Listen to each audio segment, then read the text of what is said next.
kajian Islam. Yang mengikuti seruan akhirat itu orang yang bersyukur. Yang menahan diri dari seruan syahwat itu orang yang sabar. Maka dengan sabar dan syukur, seorang berada pada golongan dan pihak yang benar. Ya. I'tibarus sabi'. I'tibar yang ketujuh. An-din madaruhu ala aslain. Agama ini berkutat pada dua hal. Jadi kalau mungkin kita bingung, kok dari tadi agama rukunnya ini, agama berkisar dengan ini. Itulah din. Agama itu saling menguatkan, saling membenarkan, gak ada yang saling bertolak belakang. Pengertian dan klasifikasi ini saling menyempurnakan dan tidak saling bertolak belakang. Kalau dikatakan agama pokok dasarnya ini, agama berkutat pada ini. Ya karena memang semuanya saling bersinergi. Seperti dikatakan, yang namanya agama ini adalah Islam, yang namanya agama ini adalah iman, yang namanya agama ini adalah ihsan. Apakah saling berbeda ini? Islam, iman, ihsan? Ya enggak. Saling bersinergi. Ya. Maka hadirin yang dimuliakan Allah, penjelasan ini adalah untuk memudahkan kita menempatkan dan memahami permasalahan. Agama ini berputar pada dua pokok, al-azam wa thabat. Ya. Tekad dan keteguhan. Dan dia adalah dua pokok yang disebut dalam hadis Nabi SAW. Allahumma inni as'aluka ats-tsabat fil amr wal azimatu ala rusyd. Ya Allah, aku meminta kepadamu keteguhan di dalam urusan ini dan tekad di atas petunjuk.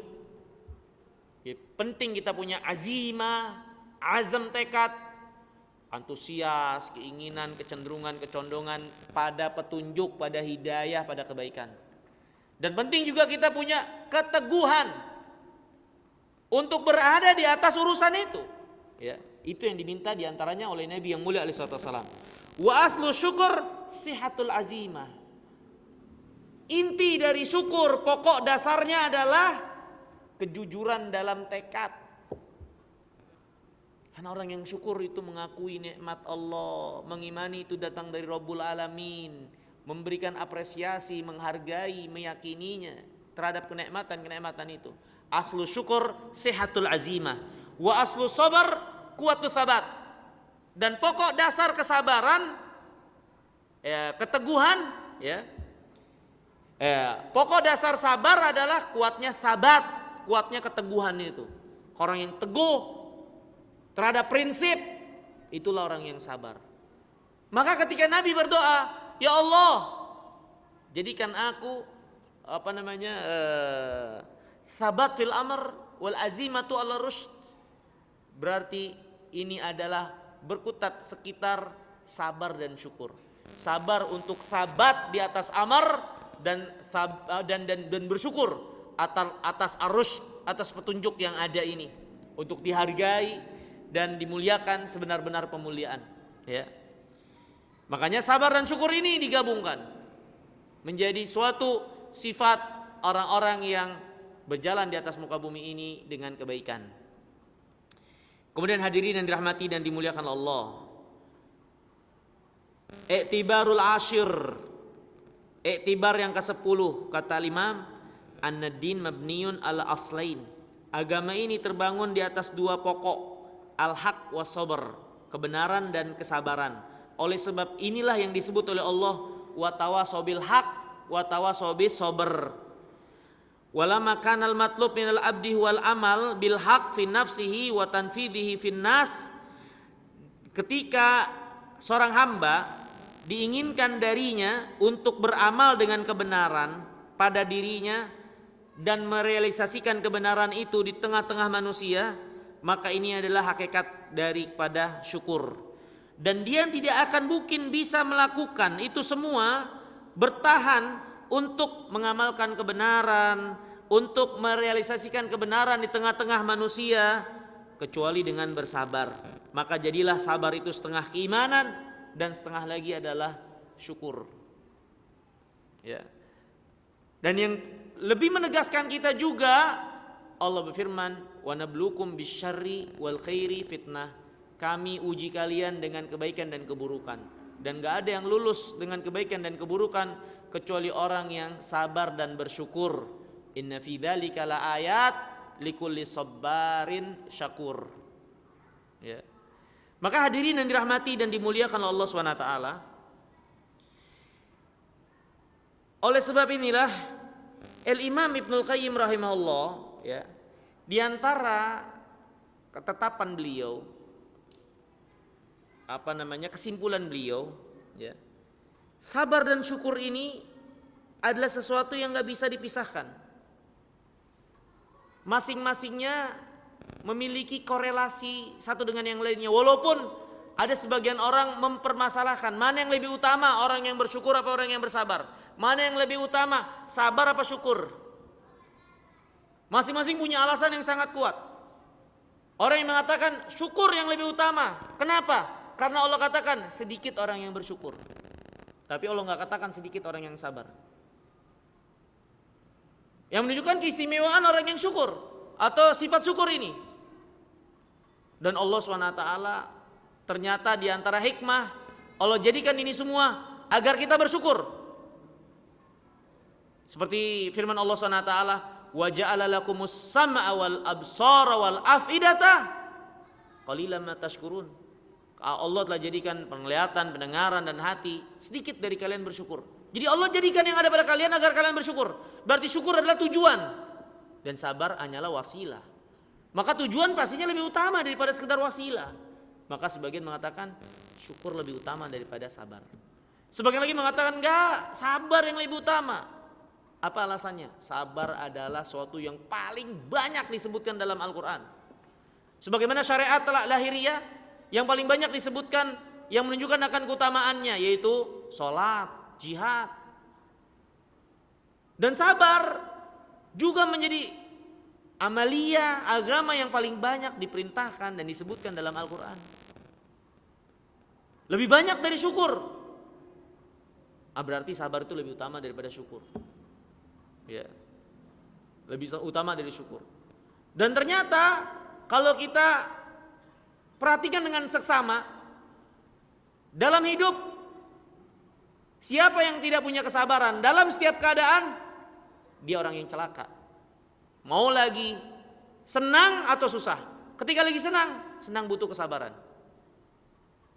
Sabar untuk terus menahan diri, tidak membelanjakan harta semau-maunya mengikuti hawa nafsu.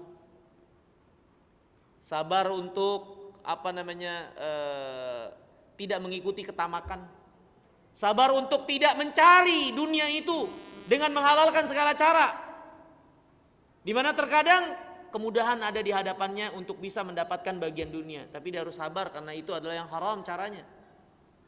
Jadi orang yang berada dalam kelapangan butuh kesabaran. Begitu juga dalam hal-hal yang tidak disukai, apalagi jelas butuh kesabaran. Dalam menjalankan perintah, menjauhi larangan yang pastinya bertolak belakang dengan hawa nafsu, menerima takdir, ya khususnya apa-apa yang tidak disenangi oleh diri, itu perlu menahan diri untuk bisa menerimanya, sabar. Maka tidak ada keadaan kita dalam hidup senang atau susah kecuali butuh sabar, harus punya kesabaran. Berarti seorang kalau nggak punya sabar gimana dia bisa bersyukur? Oleh sebab itulah sabar sifat yang paling utama daripada syukur. Ya. Masing-masing ada alasan yang mengutamakan sabar, yang mengutamakan syukur. Tapi Al-Imam Ibnul Qayyim rahimahullah nampak menjelaskan dari pilihan beliau bahwasannya semuanya itu nggak bisa dipisahkan, memiliki keterkaitan. Ya, seorang nggak mungkin bersyukur kecuali dengan kesabaran, dan seorang nggak mungkin sabar kecuali dia memiliki rasa syukur. Sehingga akhirnya seorang menahan diri untuk terus menjalankan perintah atau menjauhi larangan karena dia bersyukur. Karena dia bersyukur. Dia bersyukur akan agama ini, bersyukur akan petunjuk yang sudah ada, menghargai, mengapresiasinya, sehingga dia bisa menahan diri dan bersabar untuk melakukannya. Jadi dua-duanya memiliki keterkaitan. Ya sabar ya syukur ya sabar. Akan tetapi dua kata ini memang memiliki keistimewaan masing-masing. Walaupun memiliki keterkaitan tapi ada keistimewaannya.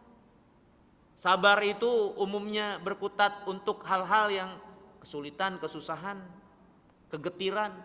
Syukur itu berputar sekitar kesenangan, kelapangan, keluangan. Tapi sesungguhnya dua hal ini nggak bisa dipisahkan dan saling berkaitan. Seorang nggak bisa sabar kecuali dengan syukurnya, seorang nggak bisa bersyukur kecuali dengan kesabarannya. Maka ini kesimpulan yang dijelaskan oleh Al-Imam Ibnu Qayyim rahimahullah. Ya. Maka hadirin yang dimuliakan Allah SWT, walhal Allah berfirman, inna fi dzalika laayat likulli sabarin syakur. Ini semua terdapat tanda-tanda kebesaran keagungan Allah bagi orang-orang yang sabar dan bersyukur, dan tidak akan sampai pada derajat takwa kecuali seorang itu sabar dan syukur, punya sifat sabar yang ditempatkan pada tempatnya, punya sifat syukur yang dia tempatkan pada tempatnya. Enggak akan seorang itu menjadi takwa kecuali memiliki sabar dan syukur. Karena ketakwaan hakikatnya menjalankan perintah, menjauhi larangan. Dan menjalankan perintah itu adalah syukur. Menjauhi larangan itu adalah sabar. Maka hadirin yang dimuliakan Allah, Allah inginkan kita dalam saum kita agar kita menjadi orang yang bertakwa. Maka di antara hikmah yang dijelaskan para ulama, bagi orang-orang kaya yang biasa kenyang, agar tumbuh, agar bangkit sensitivitas hatinya, sehingga dia menjadi orang yang bersyukur akan nikmat yang selama ini dia nikmati dalam keadaan kenyang. Untuk dia tidak lupakan saudara-saudaranya yang biasa tidak makan dan susah. Maka dengan saum ini Allah mendidik kita untuk jadi orang yang bersyukur, terutama orang-orang yang biasa enak, agar merasakan juga rasanya nggak enak, rasanya lapar, sehingga ketika dia tahu apa itu lapar, dia bisa lebih menghargai ketika dia dalam keadaan kenyang. Ya. Orang yang kenyang terus dan nggak pernah merasakan kelaparan biasanya tidak menghargai rasa kenyang yang selalu dia rasakan tersebut. Dan gak usah kita bicarakan bagaimana puasa itu mendidik kita menjadi orang yang sabar. Dan Ramadan sendiri dinamakan dengan syahrus sabr. Ya. Maka hadirin yang dimuliakan Allah SWT, walhal ini apa yang dijelaskan oleh Imam Al-Qayyim rahimahullah tentang sabar dan syukur. Ternyata memiliki keterkaitan yang erat dan tidak bisa dilepaskan dan saling menguatkan dan bersinergi dengan iman. Maka jadilah menjalani hidup ini terus menjadi orang yang sabar dan syukur dalam setiap keadaan. Bahkan orang yang miskin pun perlu menghadirkan rasa syukurnya agar dia tidak banyak mengeluhkan keadaannya. Karena mungkin ternyata di sana banyak orang yang lebih miskin dan lebih susah dari dia. Dengan sebab dia memiliki rasa syukur, dia akhirnya bisa bersabar. Orang yang kaya dengan kekayaannya, dengan kesehatannya, ya, harusnya dia juga memiliki pengendalian diri. Jangan gara-gara bisa membeli semuanya, bisa membayar semuanya, terus berbuat seenak-enaknya, semena-mena, sewenang-wenang karena merasa di atas dan bisa melakukan segalanya dengan apa yang dia miliki. Dia harus tahan diri, dia harus sabar dengan kekayaan yang dia miliki itu. Jadi yang kaya pun butuh sabar, sebagaimana yang miskin juga butuh bersyukur. Walaupun pada dua keadaan ini yang lebih mendominasi tentunya bagi si kaya untuk bersyukur, melawan hawa nafsunya, mencukuri nikmat Allah SWT tersebut dengan membelanjakan apa yang ada dari kenikmatan itu pada apa yang Allah cintai dan ridhoi. Bagi si miskin tentunya sepatutnya lebih mendominasi kesabaran, menahan diri untuk sabar dengan keadaan-keadaan kesulitan yang dia alami dalam hidup itu. Pastinya Allah tidak akan menyia-nyiakan balasan baginya dengan kesabarannya menahan pahit getir kehidupan. Walhal dunia ini, jalani hidup ini gak boleh lepas dari syukur dan sabar. Wallahu ta'ala jalla wa a'la. Itu masuk ke dalam bagian al-amru bil ma'ruf wa nahyi anil munkar, amar ma'ruf nahi munkar. Maka amar ma'ruf nahi munkar tujuan yang diinginkan dengan menegakkannya adalah menciptakan kemaslahatan, membuat mati suara kebatilan atau mengurangi mengecilkannya, ya, atau menciptakan kekuatan dari suara kebenaran, ya. Maka itu yang menjadi tujuan dari amar ma'ruf nahi munkar. Nah, kalau kita mengalami dan melihat keadaan ini, statement-statement, opini-opini yang bertebaran untuk memojokkan dan merendahkan Islam, ya, tentu yang paling pertama yang harus ada pada diri kita kecemburuan, kemarahan, karena agama yang nampak direndahkan itu nggak boleh, nggak ada. Selanjutnya tindakan dengan lisan, kita miliki nggak kemampuannya, dan kalau kita miliki akan tercipta maslahat nggak dengan menyebutkannya. Karena terkadang ada satu permasalahan kalau kita ingkari, kita sebutkan, kita mungkin bukan orangnya atau akan menciptakan keburukan yang lebih buruk di suatu grup WhatsApp atau yang lainnya, akan menjadikan tambah ruwet urusan, banyak yang berkomentar gak jelas dan semakin dijelekan agama ini. Mendingan diam, cukup ingkari dengan hati. Seperti itu. Tapi kalau memang ada maslahat untuk kita jelaskan dan kita tahu kebenaran ini akan mengubur kebatilan, membatalkan dan membungkamnya, lakukan, jangan diam. Ya. Nah, kemudian naik lagi tingkatannya, tindakan dengan tangan. Nah, tindakan dengan tangan ini adalah bagi orang yang memiliki kekuasaan, bapak kepada anaknya, pemerintah kepada rakyatnya. Kalau ternyata yang melakukan kejelekan-kejelekan itu, ya, misalnya orang-orang yang kita punya kekuasaan atas mereka, maka kita bisa lakukan dengan tangan, dengan melarang mereka, menarik mereka, ya, tentunya setelah menasehati mereka. Kalau kita punya kekuasaan, karena dengan tangan ini adalah haknya mereka yang memiliki kekuasaan kepada yang dia kuasai dan dibenarkan untuk melakukan tindakan. Ya. Jadi apa yang ditanyakan, inilah jawaban secara umum dari kaedahnya atau kategorinya. Ya, itu yang harus kita pikirkan. Kadang ada pengingkaran-pengingkaran, kadang banyak kebatilan-kebatilan itu yang nggak perlu kita ladeni. Karena kalau tidak diladeni dia akan mati sendirinya. Ada kebatilan-kebatilan yang memang dilempar agar menjadi suatu topik pembicaraan hangat dan akhirnya menyebar dan akhirnya kita makin sulit untuk mengkanternya. Ada. Dan kita harus punya kecerdasan dari perhitungan yang cukup. Ya, banyak para pelaku kebatilan sebetulnya dia tahu ini gampang kali untuk dibantah, tapi dia pengen keluarin aja biar terkenal. Makanya diantara untuk menanggulangi dan mengkanternya, diantaranya tentunya dengan perhitungan, yaitu biarin aja. Kita juga hilang diri. Buktikan saja dengan amal, buktikan saja dengan praktek, ya, agama ini yang sesungguhnya. Ya, kadang kalau kita bantah, dia malah semakin menunjukkan penolakannya dan penghinaannya kepada din. Akhirnya nggak selesai. Ya udah biarin aja, tunjukin aja, buktikan saja.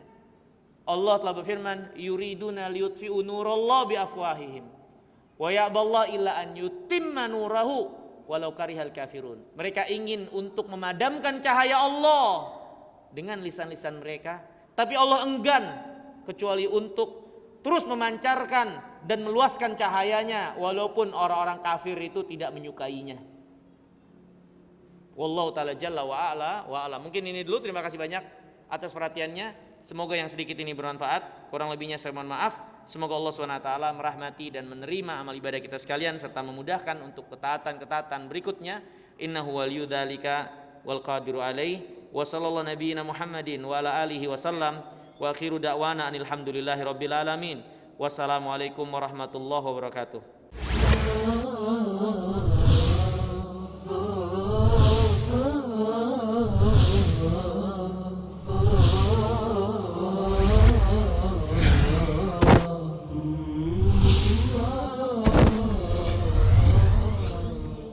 Kajian Islam